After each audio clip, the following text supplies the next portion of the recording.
삶은 모든 것 내려놓고 내 주 대신 주 앞에 나가 내가 사랑했던 모든 것 내려놓고 주님만 사랑해.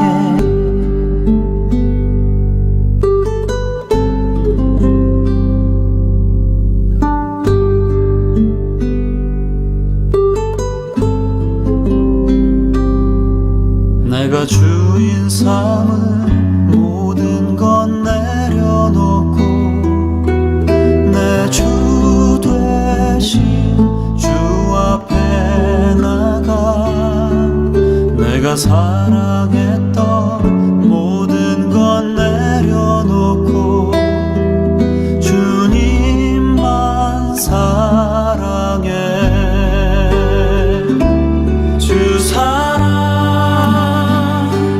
거친 풍랑에도 깊은 바다처럼 나를 잠잠케 해. 주 사랑 내 영혼의 반석 그 사랑 위에 서리.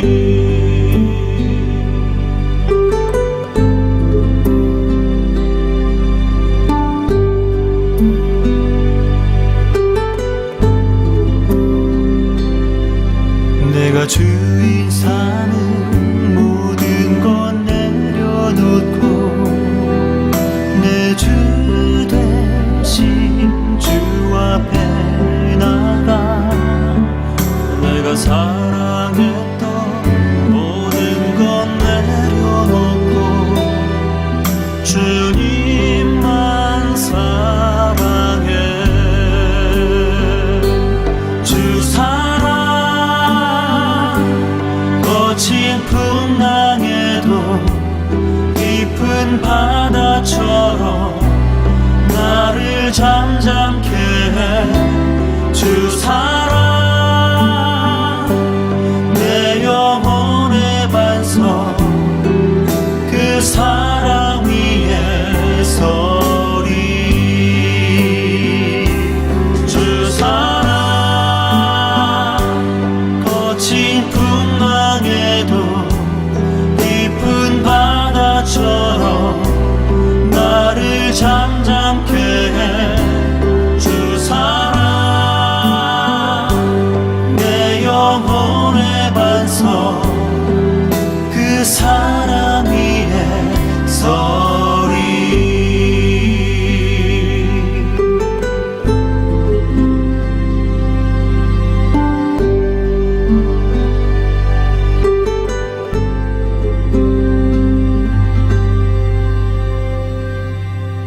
내가 주인 삼은 모든 것 내려놓고 내 주 대신 주 앞에 나가 내가 사랑했던 모든 것 내려놓고 주님만 사랑해.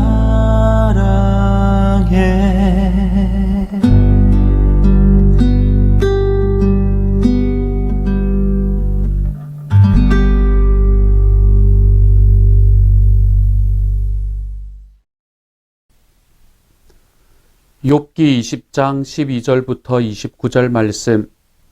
그는 비록 악을 달게 여겨 혀 밑에 감추며 아껴서 버리지 아니하고 입천장에 물고 있을지라도 그의 음식이 창자 속에서 변하며 뱃속에서 독사의 쓸개가 되느니라.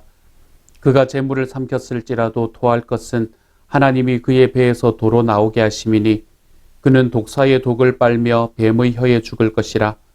그는 강 곧 꿀과 엉긴 젖이 흐르는 강을 보지 못할 것이요 수고하여 얻은 것을 삼키지 못하고 돌려주며 매매하여 얻은 재물로 즐거움을 삼지 못하리니 이는 그가 가난한 자를 학대하고 버렸으며 자기가 세우지 않은 집을 빼앗음이니라.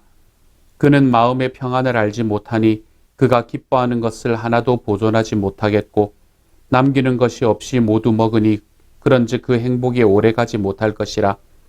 풍족할 때에도 괴로움이 이르리니 모든 재난을 주는 자의 손이 그에게 임하리라. 그가 배를 불리려 할 때에 하나님이 맹렬한 진노를 내리시리니 음식을 먹을 때에 그의 위에 비같이 쏟으시리라. 그가 철병기를 피할 때에는 노다사를 쏘아 꿰뚫을 것이요 몸에서 그의 화살을 빼낸즉 번쩍번쩍하는 촉이 그의 쓸개에서 나오고 큰 두려움이 그에게 닥치느니라. 큰 어둠이 그를 위하여 예비되어 있고 사람이 피우지 않은 불이 그를 멸하며 그 장막에 남은 것을 해치리라. 하늘이 그의 죄악을 드러낼 것이요 땅이 그를 대항하여 일어날 것인즉 그의 가산이 떠나가며 하나님의 진노의 날에 끌려가리라. 이는 악인이 하나님께 받을 분깃이요 하나님이 그에게 정하신 기업이니라. 아멘. 오늘의 말씀에서는 사실은 어제의 말씀부터 시작해서 이 소발의 두 번째의 변론의 이야기가 나옵니다. 지금 소발은 친구들 중에 제일 마지막 자리를 차지해서 이야기를 하고 있지 않습니까? 그렇죠? 이 순서가 크게 중요하지는 않지만 어쨌든 오늘의 소발이 두 번째 이야기, 자기의 두 번째 이야기를 끝을 내고 그리고 이제 욥이 이 소발의 이야기에 대해서 응답하고 나면 그러면은 욥과 친구들 간의 두 번째의 사이클이 이야기의 사이클이 마무리가 되는 것을 우리는 볼 수 있게 될 겁니다. 오늘의 소발의 이야기 사실은 어제의 이야기부터 시작이 되었는데요. 어제부터 시작되는 소발의 이야기는 어떤 특징을 가지고 있을까? 이 소발의 이야기가 가지고 있는 특징은 그 이전의 친구였던 엘리바스와 빌닷이 보여줬던 특징과 사실은 대동소이합니다. 이 세 친구들은 서로 다른 방향으로 접근하는 것 같지만 사실은 하나의 이야기를 하고 있는 것이기 때문입니다.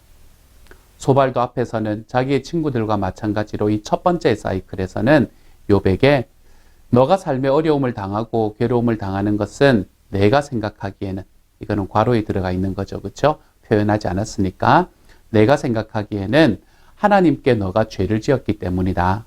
너의 삶의 어려움이 크다라고 생각이 되냐? 그러면 너의 죄가 크다고 생각해라. 그러므로 너가 하나님 앞에 너의 죄를 찾아내고 회개하면 하나님께서는 너를 다시 세워주시고 회복시켜 주실 것이다. 라는 이야기를 하고 있던 것이 소발의 이야기였지요. 그렇기 때문에 소발의 이야기에도 우리가 무엇을 찾아볼 수 있었나 하면 앞으로 욥이 하나님 앞에 하나님 앞에 회개하고 난 다음에 쉽게 말하면 자기들의 이야기를 듣고 난 다음에 그대로 쫓아 하게 되면 그러면 하나님께서 욥의 삶을 회복시켜 주시겠다라고 하는 이야기가 그의 이야기 속에는 포함이 되어 있었습니다. 그런데 오늘의 말씀을 바라보면 욥의 미래의 회복에 관한 이야기는 전혀 존재하지 않는 것을 보게 됩니다. 누구 이야기와 비슷해요? 앞에 엘리바스와 빌닷의 이야기와 비슷하죠. 앞에서 엘리바스와 빌닷도 첫 번째 사이클에서 첫 번째 욥하고 이야기할 때는 하나님께서 너의 삶에 부어주실 장차 부어주실 하나님의 은혜에 대해서 이야기하곤 했었습니다. 그런데 그의 두 번째 이야기에서는 이런 이야기가 전혀 나타나지 않고 있는 것을 보게 되지요. 그렇기 때문에 오늘 소발은 사실 어제의 소발은 처음부터 이렇게 이야기를 시작하는 것을 보게 됩니다. 그러므로 내 초조한 마음이 나로 하여금 대답하게 하나니 이는 내 중심이 조급함이니라 이렇게 말합니다. 초조한 마음과 조급한 마음으로 지금 이야기를 하고 있다는 거죠. 욥에게. 왜 초조한 마음과 조급한 마음으로 이야기를 하고 있을까요? 그것은 이 소발이 욥의 이야기를 들어보니까 자기 마음에 들지 않기 때문이었습니다. 욥한테 이야기를 하고 또 이야기를 했는데 내 뜻대로 안 되거든요. 내가 원하는 대로 이야기를 쫓아오지 않거든요. 분명히 내가 생각할 때는 옳은 일이었던 것 같습니다. 소발이 생각할 때 사실 하나님께서는 그 모습 하나만을 하나만을 소발은 바라보고 있었기 때문이에요. 그렇기 때문에 신상필벌의 하나님, 착한 사람에게는 의로운 사람에게는 반드시 상을 주시고 악한 사람에게는 반드시 벌을 주시는 그 하나님. 그 하나님에 대해서 욥에게 그토록 설명을 했는데 그리고 그것이 진리라고 자기는 분명히 믿고 있는데 욥의 이야기는 그게 아닌 겁니다. 그렇죠? 그런데 욥의 이야기를 들어보면 욥이 이전에 했다고 이야기하는 그런 행동들을 바라보면 이야기를 들어보면 자기 행동과 큰 차이가 없다는 것을 점점 발견하기 시작을 했죠. 어쩌면 욥의 삶이라는 것이 소발이 살았던 삶, 이 소발이 살았던 삶보다 오히려 더 나아 보이는 경우도 보이는 것을 그는 깨닫기 시작을 합니다. 그런 과정 속에서 이 두 번째 사이클에서 소발은 욥에 대해서 굉장히 노골적으로 비난하기 시작합니다. 욥에 대한 노골적인 비난을 우리가 어떤 곳에서 찾아볼 수 있을까요? 어제의 말씀인데 그의 기골이 청년같이 강장하나 그 기세가 그와 함께 흙에 누우리라. 여기서 지금 이야기하고 있는 것은 악인에 관한 묘사를 하고 있거든요. 근데 여러분 이런 말을 한번 바라보세요. 그 기골이 청년같이 강장하나 그 기세가 그와 함께 흙에 누우리라. 지금 누가 흙에 누워 있는 상황입니까? 욥이 흙에 누워 있는 상황이잖아요. 그러니까 여기서는 악인이라는 말로 지칭을 하면서 지금 누구를 비난하고 있는 겁니까? 욥을 비난하고 있는 내용을 볼 수 있게 되는 거지요. 또한 그 욥을 향해서 이렇게 이야기를 하기도 합니다. 그가 재물을 삼켰을지라도 토할 것은 하나님이 그의 배에서 도로 나오게 하심이니. 욥이 어떤 짓을 저질렀어야만 한다라고 지금 소발은 말하나 하면 재물을 삼켰다. 그리고 이웃 사람들을 정말 힘들게 만들면서 자기의 이익을 최선을 다해서 구했다라는 이야기를 지금 소발은 하고 있는 거예요. 이거는 욥의 삶을 표현한 게 아닙니다. 욥이 이렇게 살았다라고 살았어야 한다라고 지금 소발이 자기의 소원을 이야기하고 있는 것과 비슷한 이야기이지요. 그 비슷한 이야기들이 많습니다.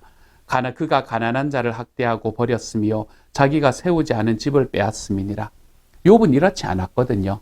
그런데 정말 소발이 가지고 있는 마음속에서 욥과 같은 어려움을 당하려면 이 정도의 죄는 지었어야 되는 거예요. 그렇기 때문에 욥에게 자꾸 너는 이런 인간이야, 너는 이런 인간이야 라고 지금 계속 비난하고 비판하고 있는 것을 보게 됩니다.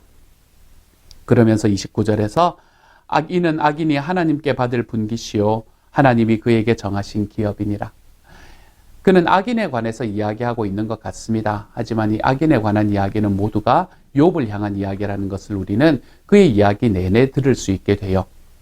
지금 소발은 악인 전체에 관한 어떤 이야기를 하는 것을 넘어서서 자기의 친구, 자기 눈앞에서 아프고 어려워하면서 온몸을 기왓장으로 긁고 있는 그 친구 욥에 관해서 지금 비난하고 있는 내용을 오늘의 말씀에서는 볼 수 있는 거지요. 여러분, 소발이 자기의 친구인 욥을 왜 이렇게 비난했을까요? 그가 하지도 않았던 일들을 가지고 너가 이렇게 했어야만 한다라고 자기의 생각을 거기에 투영시켜서 이야기하고 있는 이런 모습을 왜 소발이 가지게 되었을까요? 사실은 그 이유는 분명한 것 같습니다. 제가 여러분에게 말씀드렸듯이 자기가 가지고 있는 자기의 이 하나님에 대한 하나님에 대한 모습, 이것들이 깨어질 것에 대한 두려움, 그런 두려움이 소발 안에 있었기 때문이고, 또한 소발이 이렇게 욥을 향해서 비난할 수밖에 없었던 이유는 그가 자기 말을 듣지 않기 때문이었던 것 같아요.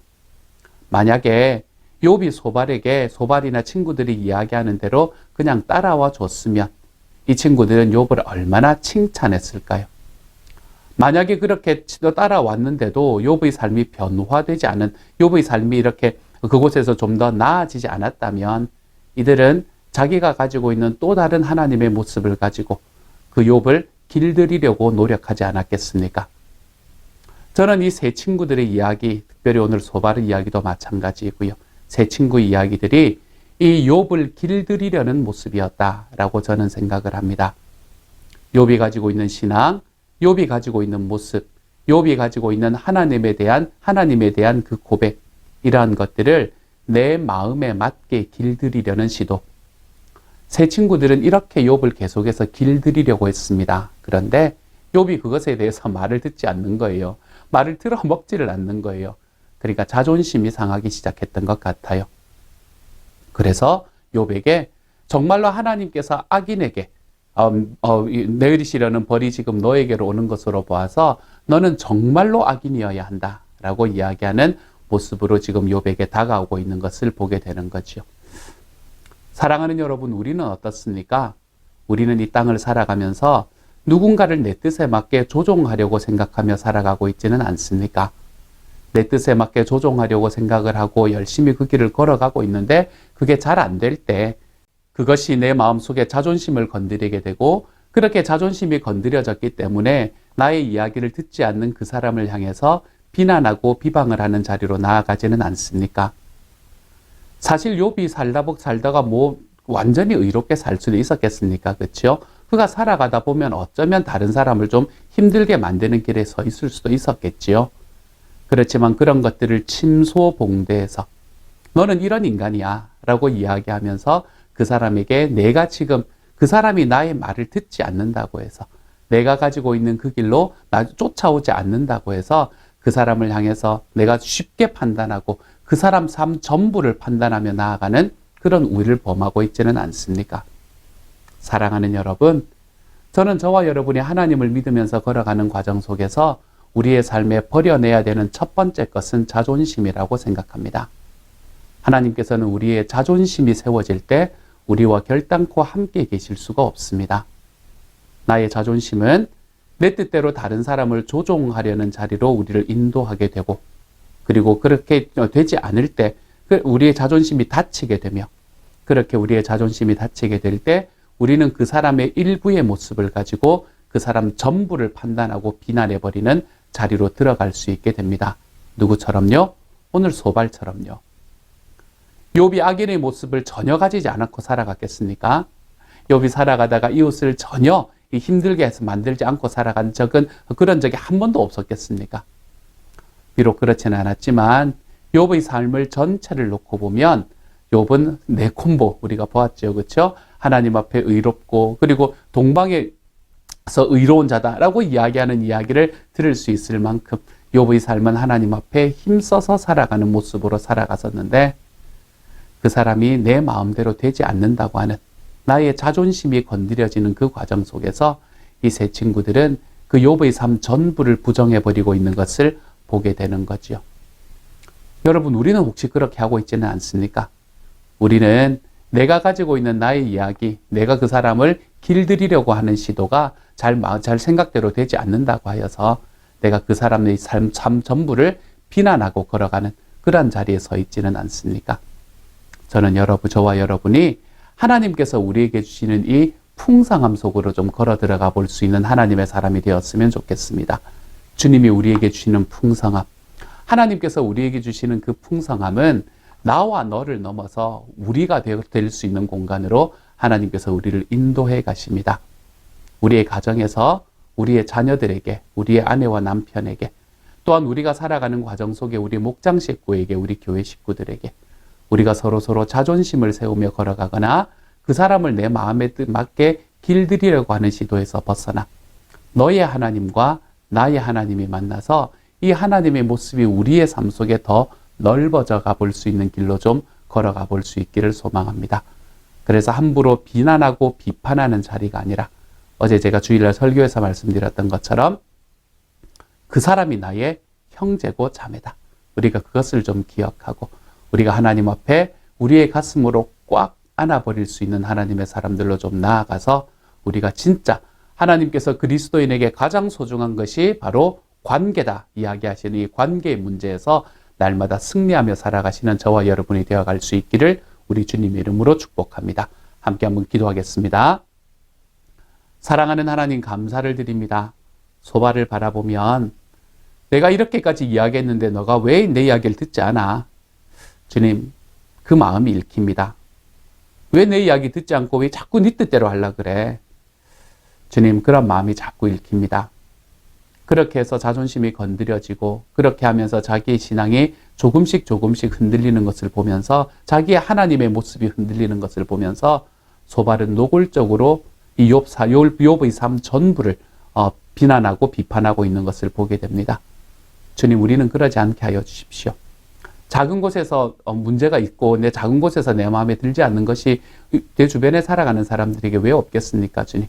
하지만 그런 과정 속에서 내가 그 사람의 작은 것으로 삶 전체를 판단하지 않도록 주님께서 도와주시고, 또한 우리가 우리의 삶의 이 자존심의 문제로 하나님 서로 간에 관계가 깨뜨려지는 일이 없을 수 있도록 아버지께서 도우시고 인도하여 주옵소서. 주님께서 우리에게 정말 주님 안에서 우리가 그리스도인으로 살아가면서 한 가지를 성공하라면 관계를 성공하면 되는데, 주님이여 이 관계 안으로 올바르게 걸어 들어갈 수 있는 오늘 하루가 될 수 있도록 아버지 도와주옵소서. 모든 말씀 예수님 이름으로 기도드립니다. 아멘.